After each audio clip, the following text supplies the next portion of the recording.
Degassing at Keykeg is really simple. We have here a cider that's over conditioned, but you might get this with beer as well. So when it pours, it's really fobby and foamy, no matter what the pressure on the keg is. So the first thing you have to do is pour a little bit out. You can see we've got a little bit of headspace in the keg from pints that we've already sold, but it's too gassy, so we want to fix it. So what we're going to do is I've just turned the gas off.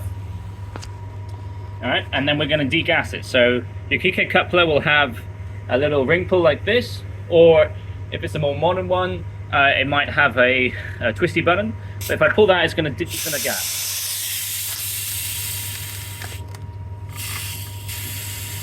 So there we go. As we're releasing the gas from outside, see the bag is fully inflated.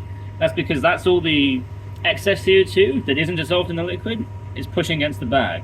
Now we're going to pour pints from this until it doesn't push itself through. But what's going to happen is, because this cider is over conditioned, it's still under enough pressure inside that even with the pub dispense gas turned off, it's going to push the liquid out.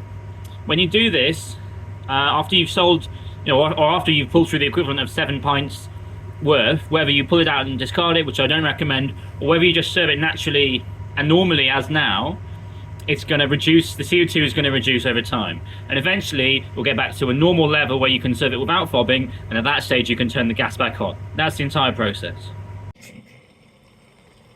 So this is the outcome. Once you've pulled out all of the cider that is too highly pressurized, so that it pours out into either a glass for a sale or for a jug for pour-aways, the gas is going to keep coming out like this, and you can hear the gas as well as visually see it.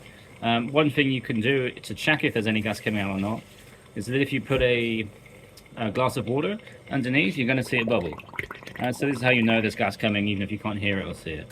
Eventually this is going to stop and cease, and that's when you know you can turn the gas back on the keg and it will dispense as normal.